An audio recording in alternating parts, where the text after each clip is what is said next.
During the will reading, my parents chuckled, giving my sister $6.9 million. Me? They handed me $1, saying, "Go earn your own." Mom sneered. Some children just don't measure up.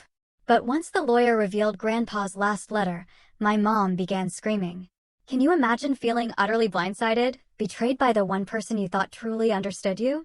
Because at 28 years old, I sat in a lawyer's office, my jaw practically hitting the floor, as my sister Caroline inherited nearly $7 million, and I got a single, solitary dollar. My own grandfather, Maxwell, my hero, my confidant, my rock. Why would he do something so cruel? Something felt profoundly wrong. Mr. Peterson, the attorney, barely hid a smirk. My sister, Caroline, couldn't quite mask the triumphant gleam in her eyes. But Grandpa Maxwell? This wasn't like him. Not one bit. His final, brilliant chess move, as it turns out, was about to turn my entire family upside down. And trust me, you'll want to hear every single detail.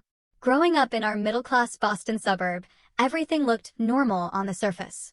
Our house wasn't a mansion, but my parents, Richard and Elizabeth Riley, were obsessed with appearances. Latest gadgets, designer clothes, it was all about keeping up. My sister, Caroline, 3 years my senior, was their golden child. Beautiful, popular, and, most importantly to my parents, completely practical. She was their perfect mold, prestigious business school, flawless manners, future executive wife material. Every single family gathering became a stage for Caroline's latest accomplishments, each one met with my parents' beaming pride. And then there was me. From a young age, I was drawn to science, specifically environmental conservation. While Caroline was at country club events, I was mucking about in wildlife rehabilitation centers or cleaning up beaches. My passion? It was always met with thinly veiled disappointment. Environmental science won't pay for the lifestyle you're accustomed to, Amanda, my mother would sigh, dismissing me with a wave of her perfectly manicured hand. Caroline understands the importance of stability. It felt like a constant, low-level critique, a slow chipping away at who I was. But there was one person who saw through all that. My grandfather, Maxwell. He was this amazing, unconventional man, a retired investment banker with sharp eyes that missed nothing. He'd made a fortune, but lived simply, giving generously to causes he believed in. My mother would constantly try to buy him expensive new watches, but he always wore the same worn leather one. The true value of something isn't its price tag, Mandy, he'd tell me, using the nickname only he was allowed. It's in the purpose it serves. During college summers, I'd ditch the European vacations my parents and Caroline favored and go to his lake house in the Berkshires. We'd fish off the dock, talking for hours about everything from climate change to philosophy.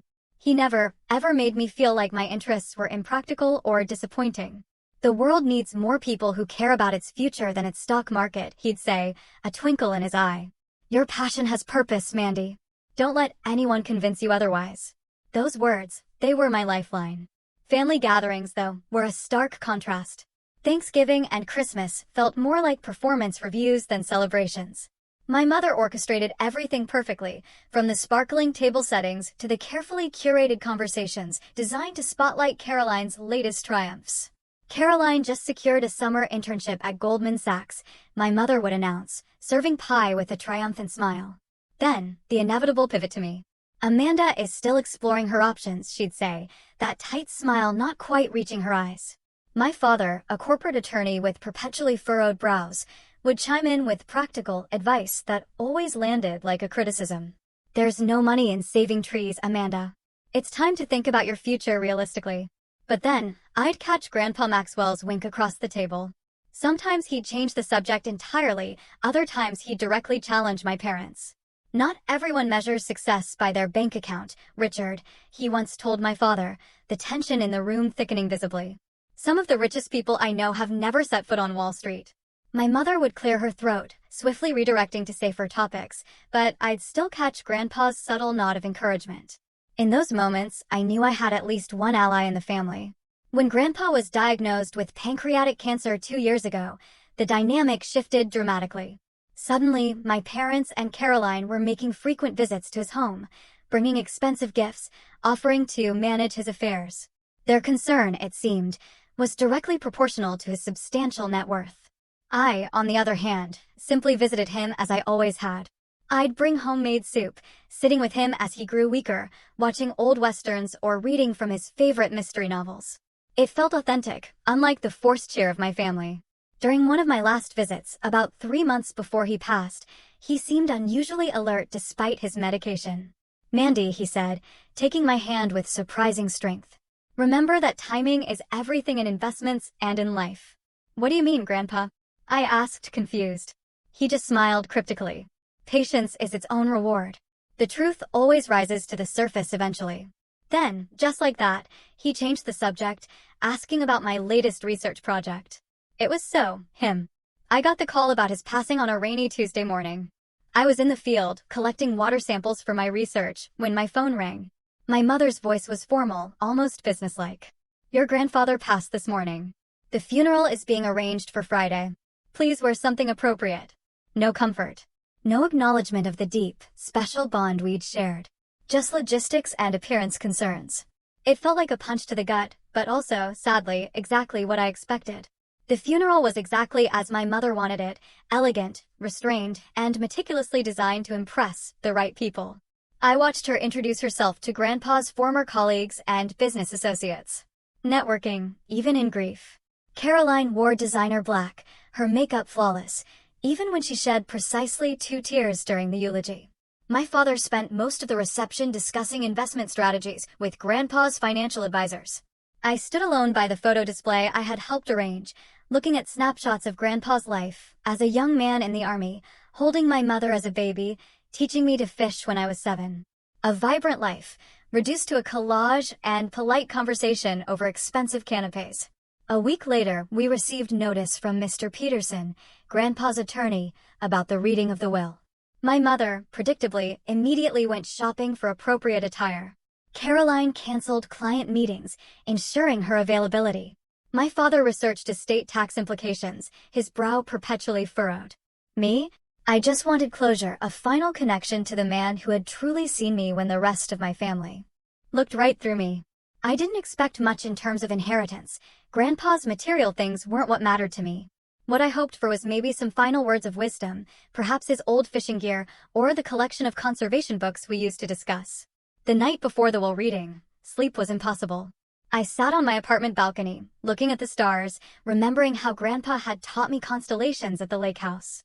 "Some patterns are only visible when you know what to look for," he'd said. I couldn't have known then how prophetic those words would become. The offices of Peterson Blackwell and Associates occupied the top floor of a sleek downtown building.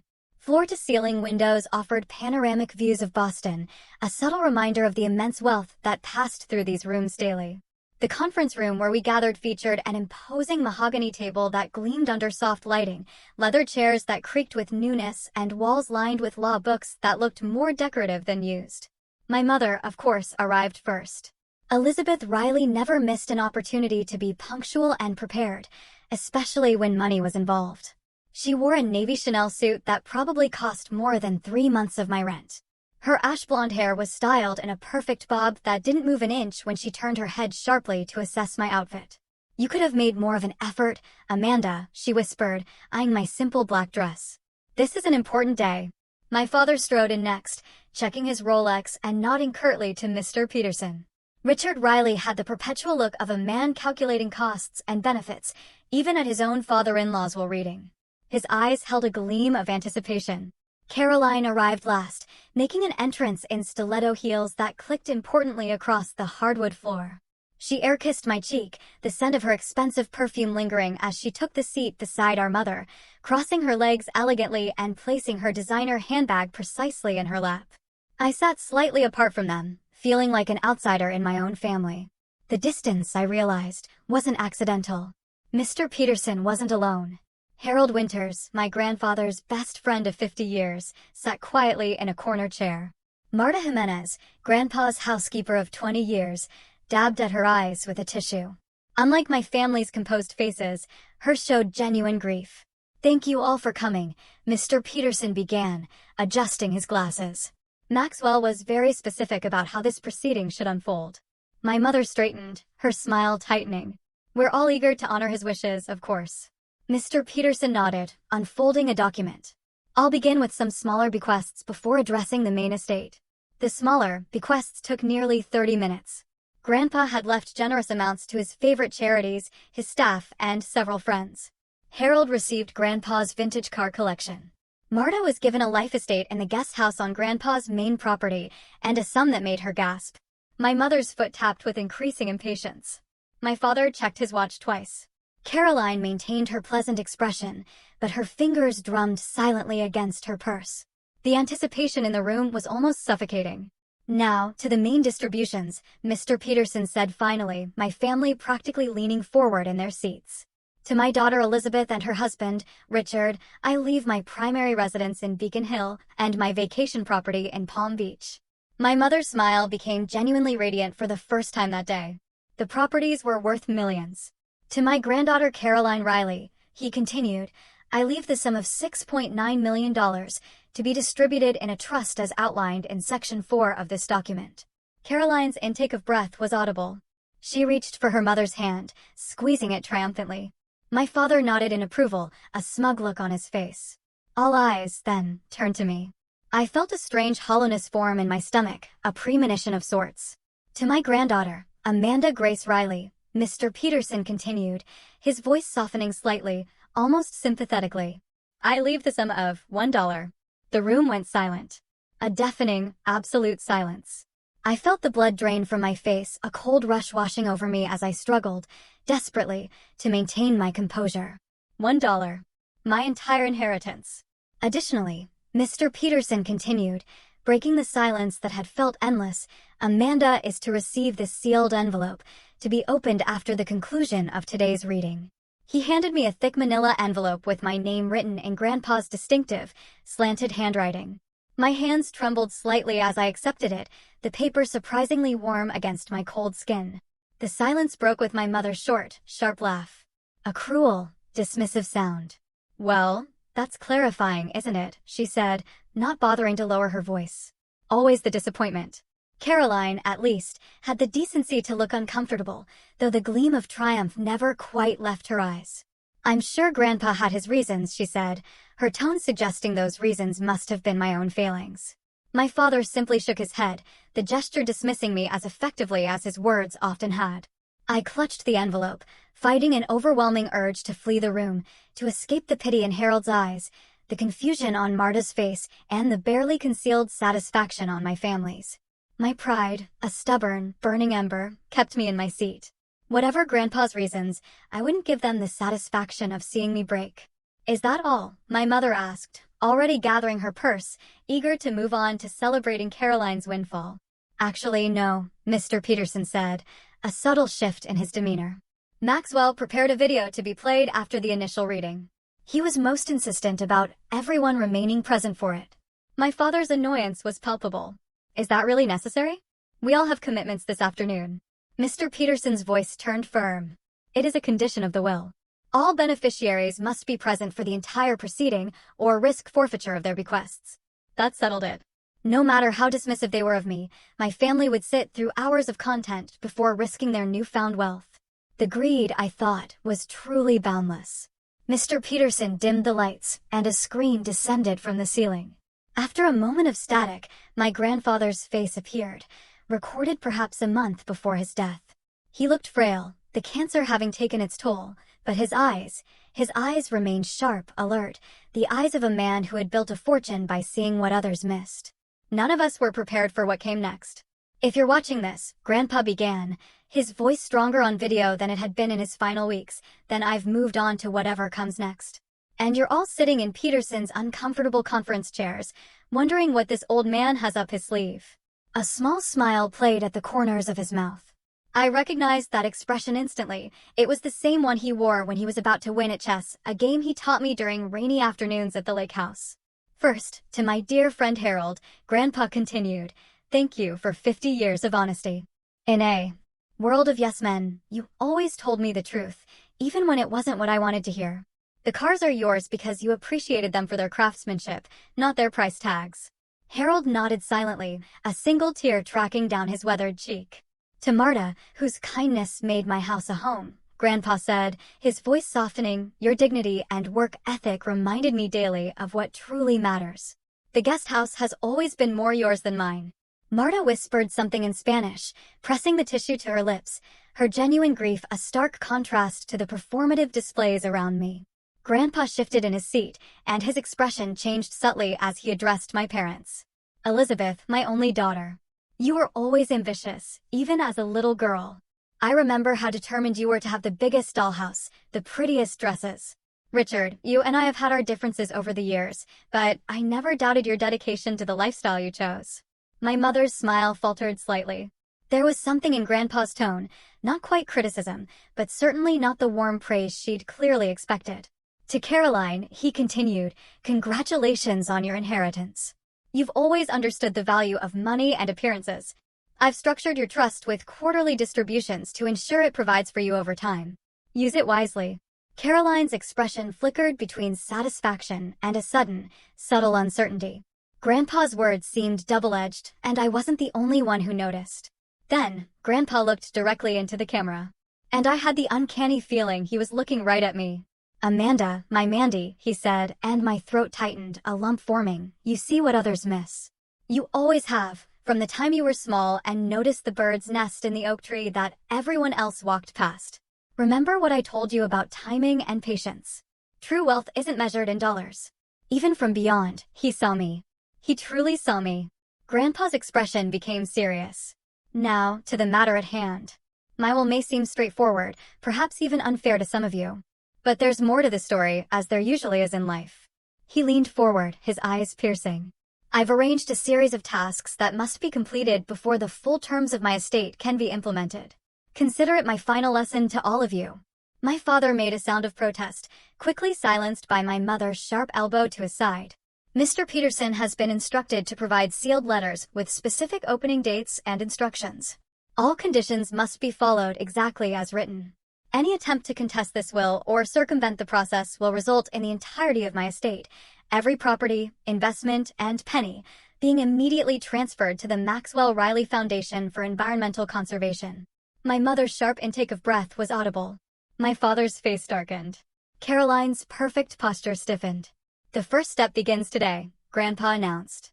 "Amanda, the envelope you've received contains the key to my lake house and instructions for the first task. I suggest you go there immediately." His eyes twinkled with that familiar, mischievous light I'd loved since childhood. "And remember, things aren't always as they appear. Sometimes a single dollar can be worth more than millions." The screen went black and the lights came up. All eyes turned, once again, to me and the envelope clutched in my hands. Mr. Peterson cleared his throat. "That concludes today's official reading. As stated, any attempts to contest the will or interfere with the process Mr. Riley has established will trigger the charitable remainder clause." My mother recovered first, her social mask sliding back into place with practiced ease. "Well, that was certainly dramatic," she said with a forced laugh. "Amanda will naturally accompany you to the lake house. Family support and all that." The sudden shift from dismissal to family support wasn't lost on me. An hour ago, I was a disappointment. Now, I was their access point to whatever game Grandpa had set up. "I don't think that's necessary," I said, surprised by the steadiness in my voice. "Don't be ridiculous," my father cut in, his tone authoritative. "This clearly affects all of us. We'll drive up together tomorrow morning." For perhaps the first time in my adult life, I stood my ground against his booming voice. "No." Grandpa addressed the envelope to me, "and I'll go alone." The will was clear about following his instructions exactly. "Amanda," my mother hissed, her composure slipping, "this is not the time for your usual stubbornness." "Actually," Mr. Peterson interjected, his voice calm but firm, "the instructions are quite specific that Amanda must be the one to open the lake house and retrieve the next communication. Others may visit subsequently, but the initial task is hers alone." My mother's lips pressed into a thin line, but the very real threat of the charitable remainder clause was enough to silence further protests. As we gathered our things to leave, Caroline approached me in the hallway outside the conference room, her expression uncharacteristically uncertain. "I could drive up with you tomorrow," she offered, her voice lowered so our parents couldn't hear. "Just for support." This is all very strange. I studied my sister's face, trying to discern her true motivation. Was this genuine concern, or was she simply ensuring her access to the next phase of Grandpa's plan? "I need to do this alone first," I said finally. "But I'll call you after." She nodded, disappointment flashing briefly across her features before her composed smile returned. Of course. Just keep us in the loop, okay? As I walked to my car, clutching the unopened envelope, I couldn't shake the feeling that Grandpa's final game had only just begun. And for once, I wasn't simply a pawn on someone else's board. I was the player. The tower drive to the Berkshires gave me time to think. I waited until I was well outside Boston before pulling over at a rest stop to open Grandpa's envelope. Inside was the promised key, attached to the familiar fish-shaped keychain I'd given him for his 70th birthday. There was also a letter, written in his distinctive, slanted handwriting. Mandy, it began. If you're reading this, then the first phase is complete. Go to the lake house alone. In my study, you'll find the answers to questions you haven't thought to ask yet. Remember our chess games. The first move is never the most important one. It's the setup that matters. Trust yourself. Love, Grandpa. Cryptic as ever, even from beyond the grave. I smiled despite myself and continued driving, memories flooding back with each familiar turn in the road. The lake house came into view just as the afternoon sun hit the water, creating the diamonds of light that had fascinated me since childhood. The modest A-frame cabin, with its wide deck overlooking the water, was exactly as I remembered, though perhaps a bit more weathered. Grandpa had refused my mother's repeated suggestions to update or expand the property. Some things are perfect just as they are, he'd always said. I parked and was reaching for my overnight bag when another car pulled up behind me. Then another. My heart sank as I recognized my parents' Mercedes and Caroline's BMW. Surprise! Caroline called out, far too brightly as she emerged from her car. We thought we'd join you after all. Family adventure. My mother didn't even bother with pretense. We're not letting you handle this alone, Amanda. There's clearly something significant happening, and we all have a stake in the outcome. The will specified that I should come alone. I reminded them, anger building inside me. For the initial entry only, my father countered smoothly. Peterson confirmed we could join afterward. And look, you've arrived first. You'll enter first. We're just here to support the process. Support the process, not support me. The distinction was clear, painful. Rather than argue further, I turned and walked to the front door. The key slid into the lock with a familiar click, and the door swung open on slightly creaky hinges. The scent of pine and old books, Grandpa's scent, greeted me, and for a moment I stood frozen in the doorway, half expecting to hear his voice calling from the kitchen, offering hot chocolate. The house was exactly as he'd left it, though a fine layer of dust covered the surfaces. Fishing rods still leaned in the corner by the door. His reading glasses sat on the side table next to his favorite armchair, a bookmark still protruding from the mystery novel he'd been reading. My family pushed in behind me, their designer shoes clicking on the hardwood floors. The sound was jarringly out of place in this sanctuary of simplicity. God, it's stuffy in here, my mother complained, moving immediately to open windows. I've always said this place needs a proper renovation. My father was already assessing, his eyes cataloging items of potential value. The property itself is the real asset. Lakefront in this area goes for a premium now. Caroline moved to the mantel, picking up framed photos, studying them with newfound interest. I forgot how many pictures of you he had here, she said, her tone difficult to read. I ignored them all and moved toward the hallway that led to Grandpa's study. This door had always been kept locked when we visited as children. Not out of secrecy, but respect. Everyone needs a space that's entirely their own, he'd explained. The fish keychain held a second, smaller key that fit this lock perfectly. I felt my family hovering behind me as the door swung open. The study was smaller than I remembered from my few childhood glimpses. Walls of bookshelves surrounded a simple oak desk, positioned to look out over the lake. Maps of various countries were pinned to a corkboard. Filing cabinets lined one wall, and a worn leather chair sat waiting, as if Grandpa had just stepped out momentarily. Start looking for anything valuable, my father instructed, moving immediately to the filing cabinets. Investment records, property deeds, anything that might explain what's happening. Richard, my mother scolded, though her own eyes were scanning the room calculatingly. Show some respect. Maxwell was her father-in-law. I approached the desk slowly, drawn to a framed photo I'd never seen before. It showed a much younger Grandpa, standing proudly in front of a small office building. The sign read, Riley Innovations. Something tickled at my memory, but before I could grasp it, Caroline was beside me. What's that? She asked, reaching for the photo. I don't know, I admitted. I've never seen it before. My father glanced over. Riley Innovations? Never heard of it. Something in his tone made me look up sharply, but his expression gave nothing away as he returned to rifling through files. On the desk itself lay a single sheet of paper with a series of numbers written on it, followed by a question. Where did it all begin? It's a puzzle, I murmured, studying the numbers. They looked like dates followed by dollar amounts. The earliest was from 1975, with $2,975. That number resonated with something Grandpa had once told me about his first investment. While my family continued ransacking the room, I sat in Grandpa's chair and opened the desk drawer. Inside was a leather-bound book with first steps embossed on the cover. When I opened it, I found records of Grandpa's earliest investments, including the $2,975 he'd invested in a small technology company in 1975, his first major success. What did you find? My mother appeared instantly at my shoulder. Just Grandpa's old investment diary, I said, continuing to page through it. The final entry caught my eye. A note that seemed out of place among the financial records. The truth is in the foundation. Remember to look beneath the surface. As I pondered this, my attention was drawn to the small decorative chess piece, a knight that had always sat on Grandpa's desk. On impulse, I picked it up and examined it. The bottom felt loose.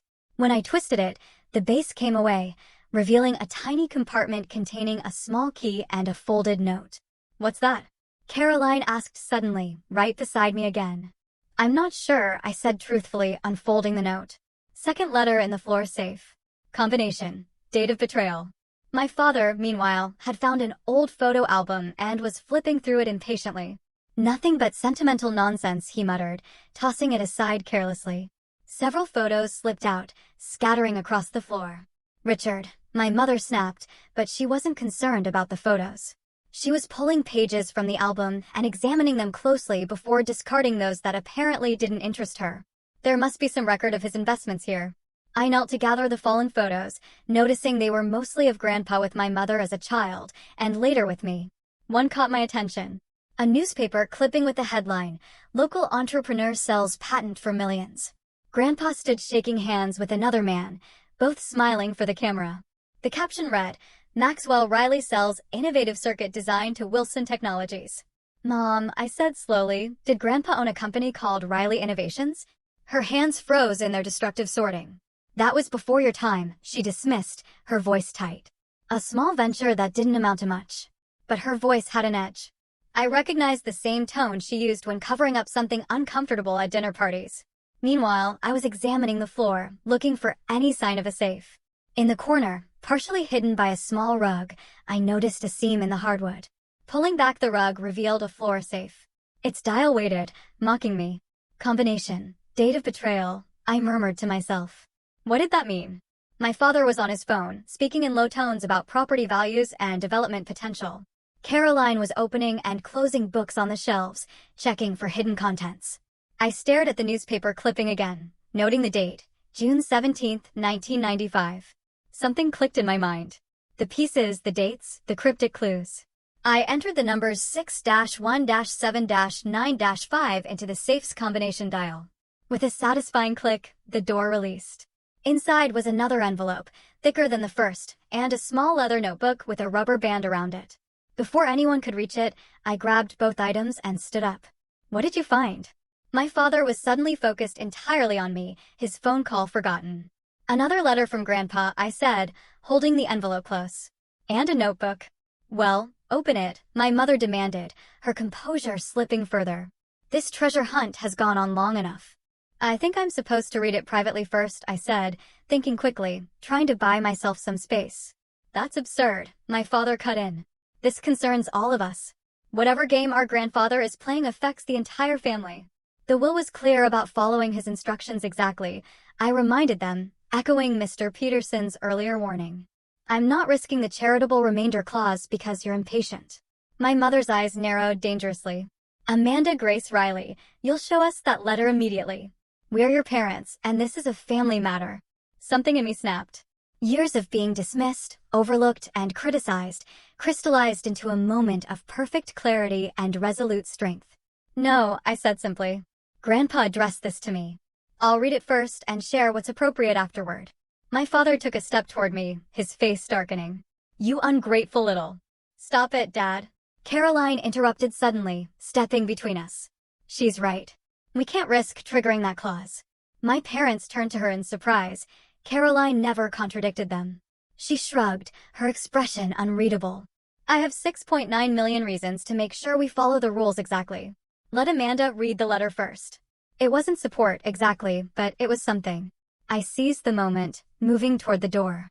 I'm going to read this in private. I'll let you know if there's anything you need to know. This is ridiculous, my mother fumed. What could possibly be so secret? I guess we'll find out, I replied, walking out of the study with more confidence than I felt. As I headed for the front door, Caroline followed me into the hallway. Amanda, wait, she said, her voice unusually hesitant.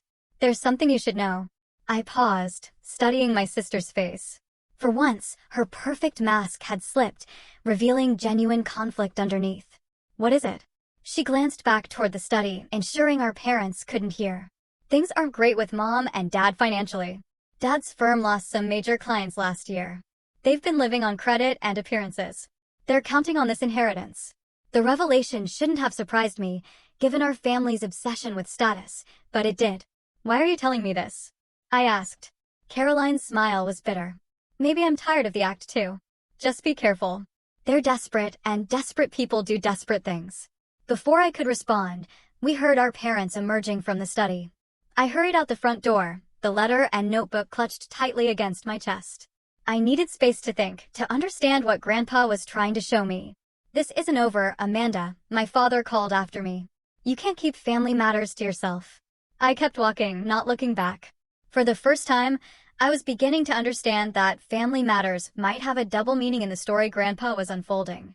I drove into town and checked into the small inn where Grandpa and I used to have lunch after our fishing trips.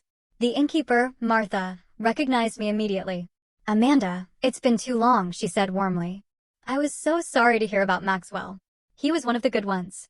Thanks, Martha, I said, a wave of sadness washing over me. I miss him. Are you staying at the lake house? She asked, handing me a room key. Not tonight. Too many memories, I said, not mentioning the family invasion. And I need some quiet to go through some of Grandpa's papers. She nodded understandingly. Room 7 has the best view of the mountains. Maxwell always said it helped him think. Once settled in the cozy room, I spread the contents of the envelope on the bed. There was another letter from Grandpa, but also several legal documents and old newspaper clippings. I opened the notebook first. What I found inside stunned me. It was a detailed record of Grandpa's true financial holdings, far more extensive than what had been revealed in the will. Properties across 3 continents, investment portfolios, patents, and business interests totaling well over $24 million. The single dollar I had inherited seemed even more symbolic in comparison. I turned to Grandpa's letter next, my hands trembling slightly. Mandy, it began. If you're reading this, you've taken the first step in understanding why things are as they are. The notebook contains the truth about my estate, far more substantial than what was revealed at the reading. But money is just money. What matters is the truth behind it. Your next task is to investigate Riley Innovations. The company's records are held by Peterson in a separate file. Call him, and he'll provide access. Once you understand what happened there, you'll know why I've structured things this way. Be careful, Mandy. The people closest to us can sometimes be the ones we know least. Trust your instincts. They've always been good. Love, Grandpa. I immediately called Mr. Peterson, who wasn't surprised to hear from me. Maxwell anticipated your call around this time, he said, his voice calm. I have the Riley Innovations files ready. I can send them securely to your email now. Within minutes, my laptop pinged with the arrival of dozens of scanned documents. As I read through them, the full story of Riley Innovations emerged, and with it, a disturbing revelation about my family. Grandpa had founded Riley Innovations in the early 1990s, developing a revolutionary circuit design that promised to transform computing efficiency. The company was small but growing, with several patents pending. Then, in 1995, he suddenly sold everything to Wilson Technologies for a fraction of its worth. The timing struck me as incredibly odd.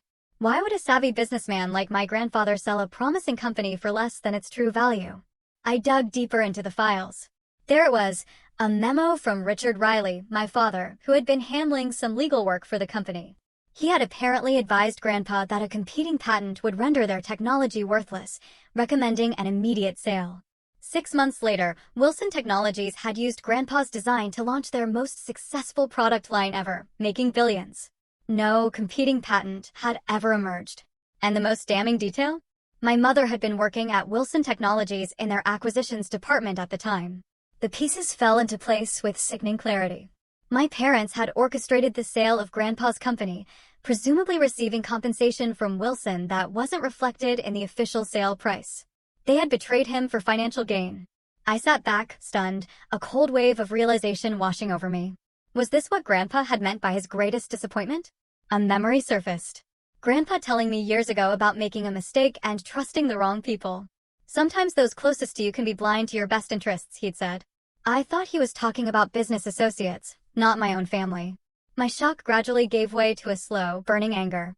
The next morning, I called Mr. Peterson again. I found the Riley Innovations documents, I said, my voice tight. Did my grandfather know about my parents' involvement?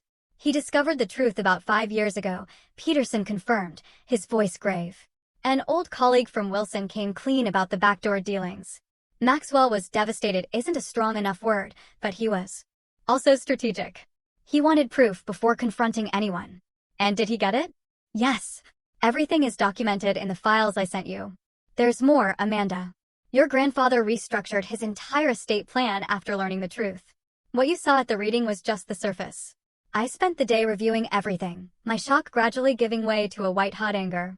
By evening, I was ready. I drove back to the lake house, knowing my family would still be there.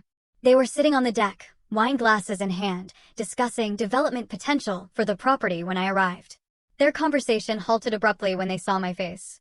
Amanda, my mother began with false brightness. We were just discussing how to profit from Grandpa's home. I finished for her, my voice low and steady despite the tremor in my hands. Or were you reminiscing about Riley Innovations and how successfully you engineered its sale? The wine glass nearly slipped from my mother's hand, clattering against the railing. My father's face hardened into the expression he used in tough negotiations. I don't know what you think you've discovered, he said carefully, his eyes narrowed.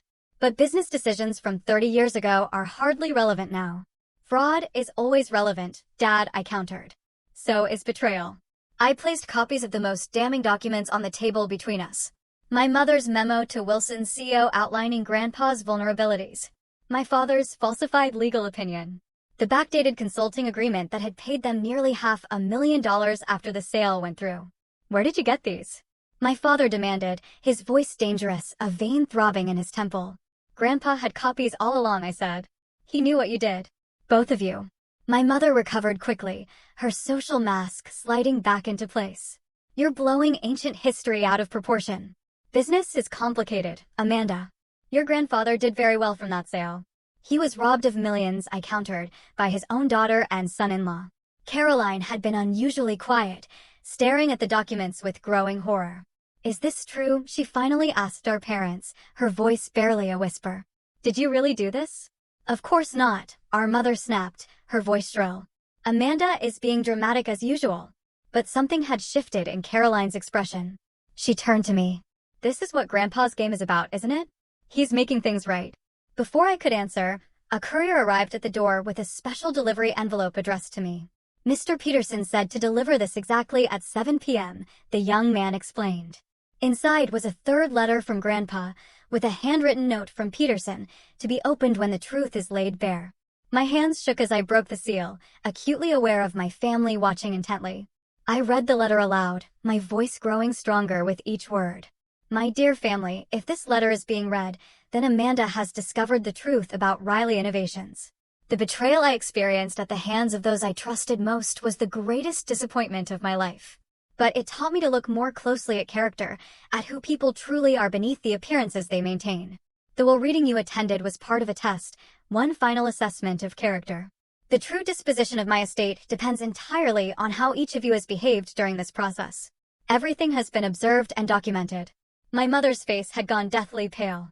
My father looked like he might be sick. Mr. Peterson has been instructed to arrive at the lake house at this time. I continued reading, with a notary and witnesses to document the final phase of my estate plan. The choice of who truly inherits now depends on what has been revealed about each of you. As if on cue, Mr. Peterson's car pulled up outside, followed by 2 others. My mother stood up abruptly, knocking over her wine glass. This is ridiculous. A person can't control from the grave. We'll contest this entire charade. I wouldn't advise that, said Mr. Peterson, entering with his associates. Maxwell anticipated every possible legal challenge. Contesting will only ensure everything goes to charity as stipulated. He paused, his gaze sweeping over my parents. Besides, he added, you might want to see this first. He opened his laptop and played a video. It showed my parents searching Grandpa's study the previous day. My mother tearing pages from photo albums. My father making calls about developing the property before Grandpa was even properly buried. The lake house has been equipped with recording devices for the past week, Peterson explained, his voice calm amidst the rising tension. Maxwell wanted to see true colors, not performances. My mother's scream could probably be heard across the lake. You had no right. This is invasion of privacy. My father lunged for the laptop, but one of Peterson's associates blocked him with an easy, firm movement. Richard Riley, I'd advise against any rash actions. There are legal consequences to destroying evidence. Evidence of what? Caroline asked, her voice small, trembling slightly. Mr. Peterson turned to her. Evidence of character, Miss Riley. And potentially, evidence related to the fraud committed against Maxwell regarding Riley Innovations. He turned to me. Amanda, your grandfather left instructions that you should be the one to make the final decision once all facts were known. What decision? I asked, confused, my mind racing to keep up. Whether to pursue legal action against your parents for their fraud, which would likely result in criminal charges given the evidence, or to implement the alternative inheritance plan he designed. My father's face had turned an ashen gray. You wouldn't, he said to me, his voice a desperate plea. Were your parents? Parents who called me a disappointment my entire life, I replied, a lifetime of hurt surfacing at once. Who dismissed my dreams? Who valued appearances over truth? Who betrayed their own father for money? What's the alternative plan? Caroline asked quietly, pulling me back from the brink of pure emotion. Peterson handed me another document. Maxwell restructured his estate to place the majority of his true fortune, approximately $24 million, plus the intellectual property rights that should have made him a billionaire, into a trust. Amanda would control this trust, with ethical oversight provisions. My mother made a strangled sound. My father seemed to age 10 years in an instant. The properties already distributed would remain with their recipients, Peterson continued. But the trust would control all liquid assets and business interests. So, she still gets everything, my mother said bitterly, her voice taking on a hysterical edge. After all we've done for this family. What exactly have you done for this family, Mom? I asked quietly, my voice full of an unexpected strength. Lie? Manipulate? Betray? You ungrateful little. She began, but Caroline cut her off. Stop it, Mom. Just stop. My sister's voice was tired, but resolute. It's over. We've lost. My father tried a different approach. Amanda, sweetheart, you have to understand. Business decisions are complicated. We never meant to hurt anyone. We can explain everything. But the time for their explanations had passed. The documents spoke for themselves. The recording showed who they really were. Mr. Peterson, I said finally, my gaze firm. I need time to think about this. Can we reconvene tomorrow? He nodded understandingly. Of course. Maxwell left one final message for this moment. Would you like to hear it? At my nod, he played a short audio clip of Grandpa's voice. Forgiveness is optional, Mandy. Wisdom is mandatory. Whatever you decide, do it with clarity and purpose, not emotion. My parents and Caroline left shortly after, my mother in tears, my father in stony silence. Caroline paused at the door, looking back at me with an expression I couldn't quite read. For what it's worth, she said softly, I didn't know about Riley Innovations. But I've known things weren't right for a long time, and said nothing. I'm not much better than they are. After everyone had gone, I sat alone in Grandpa's study, looking out at the lake as the sun set. On the desk was a photo I hadn't noticed before, Grandpa and me on this very dock, fishing rods in hand, both of us laughing. He had written on the back, true wealth is measured in moments like these. For the first time since his death, I cried freely, mourning not just his loss, but the family I had never truly had. The next morning dawned clear and bright. The lake a perfect mirror of the blue sky. I had barely slept, weighing options and consequences, trying to separate justice from vengeance, healing from harm. By sunrise, I knew what I needed to do. I called Mr. Peterson and asked him to arrange a meeting at the lake house. Everyone should be there, I said. My parents, Caroline, you and your witnesses, and Harold, too. It's time to finish this. By noon, they had all gathered in the living room. My parents sat rigidly on the sofa, both dressed immaculately, as if appearance could somehow save them. Caroline had chosen a seat slightly apart from them, her expression troubled but resolute. Harold sat by the window, his weathered face compassionate. Mr. Peterson and his associates maintained professional neutrality. I stood by the fireplace, Grandpa's final letter in my hands. I had found it that morning in his desk drawer, marked for Amanda, when all is revealed. Thank you all for coming, I began, surprised by the steadiness in my voice. Yesterday, we learned some difficult truths about our family. Today, we'll decide how to move forward. My father started to speak, but I held up my hand. Please let me finish. I've spent the night thinking about what Grandpa was trying to teach us with this elaborate plan. It wasn't about punishment or even pure justice, though elements of both exist. It was about truth and consequences. I opened the letter and read aloud. Mandy, by now you understand why I structured things this way. The final decision is yours, but remember that whatever path you choose will shape not just your future, but who you become. Money can be a tool for good or a weapon for harm. Use it wisely. The truth has been revealed. What matters now is what you all do with it. I looked up at my family. Grandpa's master plan wasn't just about exposing the past. It was a test. One final opportunity to show who we really are when faced with uncomfortable truths. Mr. Peterson nodded. Maxwell was quite specific about this. The distribution of his true estate would be determined by how each of you behaved during this process. Everything has been documented, not just the past fraud, but your actions over the past week. He opened a folder. The video evidence from the lake house and other documentation shows a clear pattern of behavior. He turned to my parents. Mr. and Mrs. Riley, your actions demonstrated continued dishonesty, destruction of personal property, and planning to profit from assets before they were legally yours. My mother's face flushed with anger, but my father placed a restraining hand on her arm. Caroline, Peterson continued, your behavior was mixed. You initially aligned with your parents, but showed moments of independence and honesty, particularly yesterday. Caroline nodded slightly, her eyes downcast. Amanda, he said, turning to me, you followed your grandfather's instructions exactly, sought truth rather than advantage, and showed restraint when discoveries were made. As he spoke, two more people entered the room, a notary and Mr. Jacobs, who I recognized as the security expert who had installed Grandpa's home systems. Mr. Jacobs has compiled all video and audio recordings as instructed, Peterson explained. They've been secured as evidence should legal proceedings become necessary. At those words, my mother could contain herself no longer. This is absurd. You can't possibly use secret recordings against us. We'll sue for invasion of privacy. The lake house belongs to the estate, Peterson replied calmly. Maxwell had every legal right to monitor his property. Additionally, there were disclosure notices posted, though you may not have noticed them. This is a witch hunt, my father declared, attempting to regain control. Ancient business dealings being weaponized by a bitter old man. Is that what you think this is about, Richard? Harold spoke up for the first time, his voice gentle but firm. Maxwell wasn't bitter. He was heartbroken. He trusted you both. Welcomed you as family. The money wasn't what hurt him. It was the betrayal. You have no idea what you're talking about. My mother snapped, turning on him. Actually, I do, Harold replied quietly. I was there when he discovered the truth.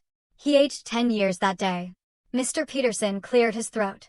The evidence regarding Riley Innovations has been reviewed by our legal team. There are clear indications of fraud, insider trading, and breach of fiduciary duty. The statute of limitations has expired on some aspects, but not all. My father paled visibly. What are you saying?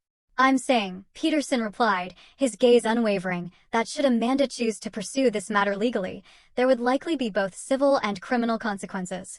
The room fell silent as all eyes turned to me. That's what this is about, isn't it? My mother said, her voice suddenly pleading, her earlier anger replaced by desperation. You want revenge. You've always been jealous of Caroline, resentful of our expectations. Now you have your chance to punish us. This isn't about revenge, Mom, I said quietly. It's about truth and choices. What does that mean? Caroline asked, leaning forward. I took a deep breath. It means I've made my decision about Grandpa's estate and the evidence of fraud. Mr. Peterson handed me a document. This details the two options Maxwell outlined. You may sign where indicated to implement your choice.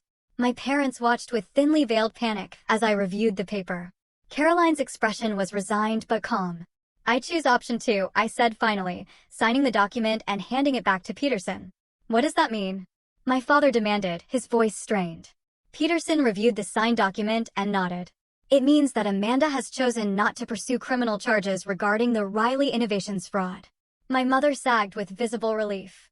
However, he continued, the restructured inheritance plan will be implemented as Maxwell designed. The primary control of the True estate, valued at approximately $24 million, will be placed in a trust overseen by Amanda. The properties already distributed will remain with their recipients, but all other assets will be managed through the trust with specific ethical guidelines and oversight. So, she still gets everything, my mother said bitterly, the relief quickly replaced by resentment. Not exactly, I interjected. The trust isn't structured for personal enrichment.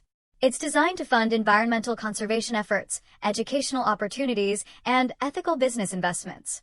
I'll oversee it, but with fiduciary responsibilities and an oversight board. And what about us? My father asked, his voice hollow. You keep the properties you've been given, which are substantial, but the cash distributions will be contingent on certain conditions. What conditions? Caroline asked, her eyes meeting mine directly. Honesty, I said. A family counseling process to address the patterns that brought us here. And for Mom and Dad, community service hours with environmental organizations. My mother laughed incredulously. You can't be serious. I've never been more serious, I replied. This isn't punishment, Mom.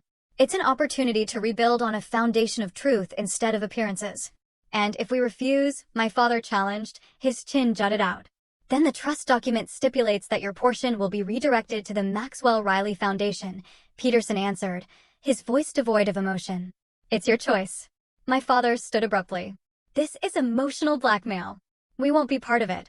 Dad, Caroline said suddenly, her voice cutting through the tension. Stop. Just stop. She turned to me. I accept the conditions. All of them. My parents stared at her in shock. Caroline, you can't mean that. My mother gasped. I do, Mom. I've been part of the problem too long. I knew things weren't right, but went along because it was easier. I'm done with that. A heavy silence fell over the room. Is this your final decision? Peterson asked me formally. I nodded. Yes. No criminal charges, but the trust implemented as Grandpa designed, with the conditions I've outlined. Very well. I'll file the necessary paperwork immediately. Mr. and Mrs. Riley, you have 48 hours to accept or decline the conditions of your continued distributions. My father's face was stone. We'll need to consult our attorney. Of course, Peterson replied, though I should mention that Maxwell anticipated that response as well. The trust document includes a provision for legal challenges that would not work in your favor.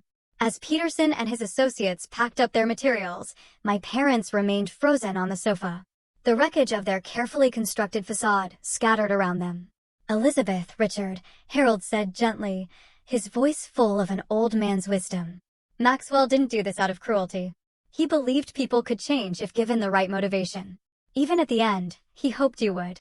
My mother turned away, but not before I caught the flash of something genuine in her eyes. Regret?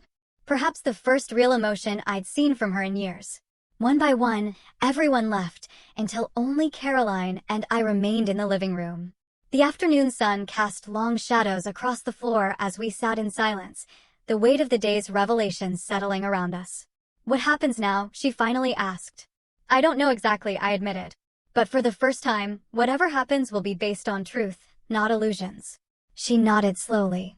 I really didn't know about Riley Innovations, Amanda. But I knew something wasn't right with Mom and Dad. I've always known. Why didn't you ever say anything? Her laugh was sad, self-deprecating. Same reason you spent years trying to please them despite the constant criticism, I guess. They're our parents, and I was getting the benefits of being the favorite. She looked out at the lake. Grandpa liked you better, though. I was always jealous of that. He didn't like me better, I said softly. He saw me clearly. There's a difference. As the sun began to set, casting golden light across the water, I found Grandpa's final message, a handwritten note tucked into his favorite book on the shelf. It read simply, "The truth will set you free. But first, it will make you very uncomfortable. Worth it every time. Love you, Mandy." Standing on the dock where we had spent so many hours together, I finally understood what he had been trying to teach me all along. True wealth wasn't in bank accounts or properties. It was in the courage to see clearly, to speak truth, and to remain true to yourself, even when it would be easier to look away. 6 months passed like a dream and a lifetime all at once. The lake house had transformed from a simple cabin into the headquarters of the Maxwell Riley Foundation for Environmental Innovation. The main house remained largely unchanged, a testament to Grandpa's simple tastes and my desire to honor his memory. But the boathouse had been converted into a state-of-the-art research lab, where scientists studied sustainable technologies. I stood on the dock, watching the morning mist rise off the water, remembering how Grandpa and I used to count fish jumping before breakfast. So much had changed. Yet, in the quietest moments, he still felt present. The foundation was flourishing beyond my wildest expectations. We had already funded 3 major conservation projects and established scholarships for students pursuing environmental science degrees. The Trust's ethical investment arm was backing promising startups focused on renewable energy and sustainable agriculture. The journey hadn't been smooth, though. The first months after the revelation were brutal in ways I hadn't anticipated. Despite my decision not to pursue criminal charges, the emotional fallout was severe. I found myself alternating between righteous anger and crushing doubt. Had I done the right thing? Was I honoring Grandpa's legacy, or somehow betraying it by not seeking full justice? Weekly therapy sessions became my lifeline. Dr. Marshall helped me navigate the complex grief I was experiencing, not just for Grandpa, but for the family I had thought I had, for the parents I had spent a lifetime trying to please. Grief isn't linear, she reminded me during one particularly difficult session, and yours is complicated by betrayal and years of emotional manipulation. Be patient with yourself.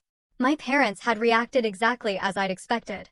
After consulting multiple attorneys and discovering that Grandpa had indeed created an ironclad trust document, they reluctantly agreed to the conditions I had set.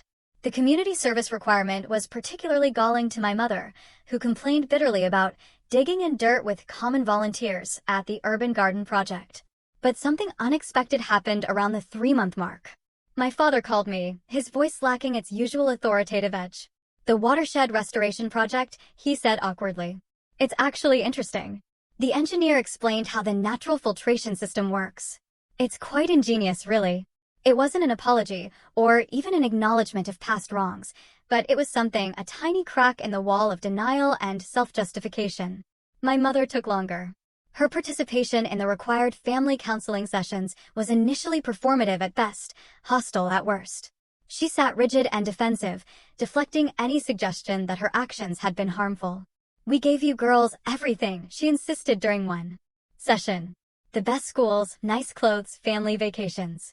How dare you judge us for a business decision made before you were even born?" The breakthrough came unexpectedly during a session when the therapist asked us each to bring a meaningful photograph. I brought the picture of Grandpa and me fishing. Caroline brought a candid shot of the 4 of us at her college graduation. My father chose a formal family portrait from when we were teenagers. My mother brought nothing, claiming to have forgotten the assignment. But at the end of the session, as we were gathering our things to leave, she pulled a creased photograph from her wallet and placed it silently on the table. It showed her as a young girl, maybe 7 or 8, sitting on Grandpa's shoulders at what appeared to be a county fair. Both were laughing, her small hands gripping his forehead, his larger ones securing her legs. "He taught me to be brave," she said quietly, not meeting our eyes, her voice barely a whisper. "To climb higher than seemed safe." I don't know when I forgot that. It wasn't a full reconciliation. I doubted we would ever have the warm, supportive relationship depicted in holiday commercials, but it was a moment of genuine emotion, a glimpse of the person beneath the perfect facade. Caroline's journey surprised me most of all. Initially furious about the conditions attached to her inheritance, she had threatened to contest the will, to side with our parents. But something shifted during the revelation at the lake house. 2 weeks after the final meeting, she showed up at my apartment unannounced, eyes red from crying. "I've been thinking about Grandpa," she said without preamble, about how he always asked me real questions, not about my grades or achievements, but about what I thought about things. I never gave him real answers. I just said what I thought would sound impressive. She twisted her hands in her lap. "I don't think I know who I am without the act, Amanda. I've been playing a role for so long." That conversation marked the beginning of a fragile new relationship between us. Caroline reduced her hours at the investment firm and began volunteering with one of the foundation's urban education initiatives.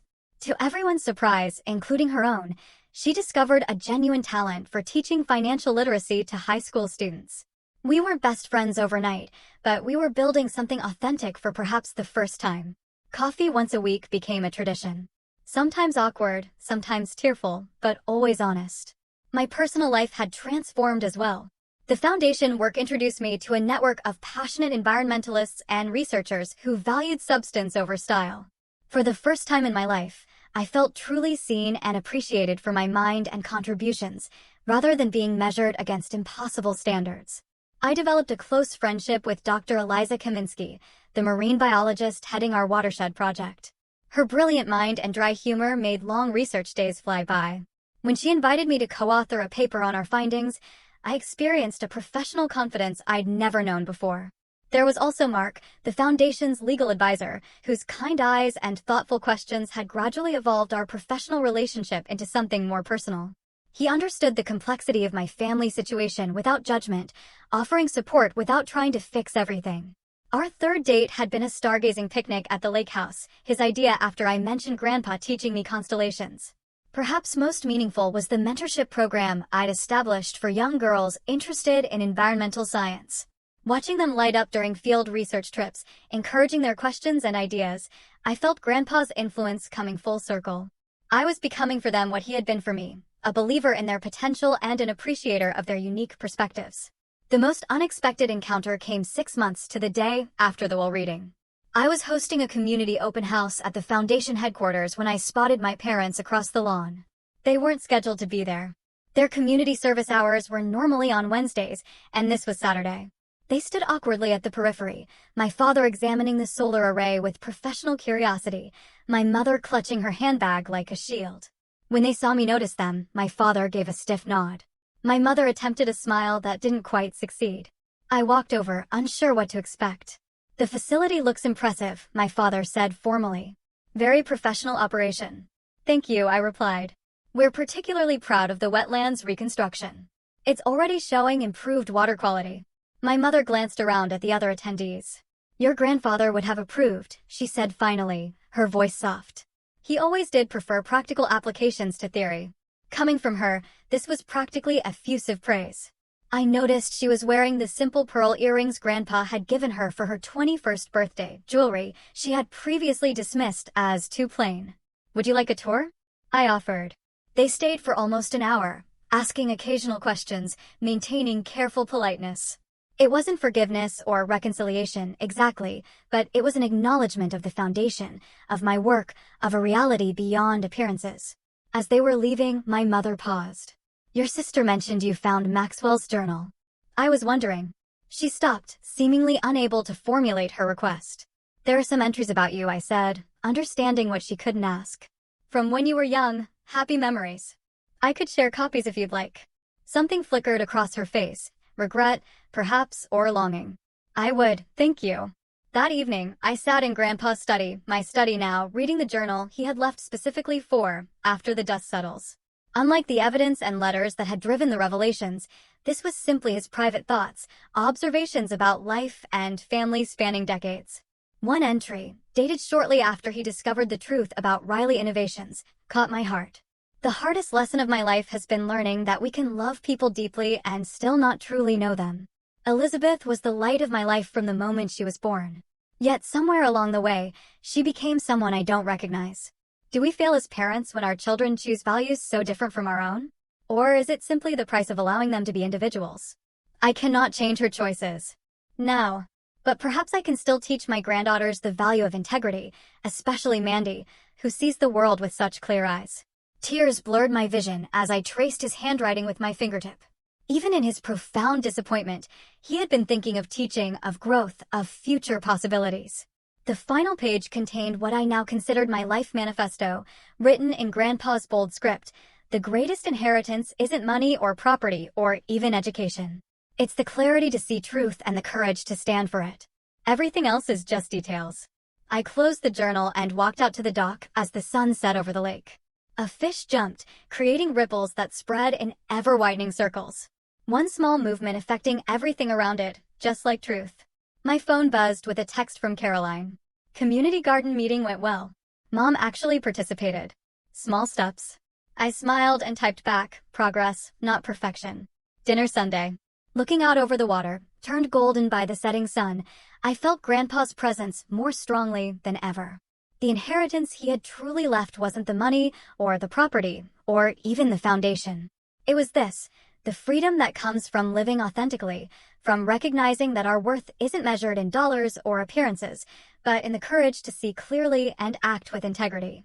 The greatest wealth I had learned was the ability to build a life that reflected my true values, not someone else's expectations. And that, I knew, was a legacy worth protecting. Have you ever had a moment where you realized your family wasn't who you thought they were, and it completely changed your life? I'd love to hear your thoughts in the comments below. What would you have done in my place?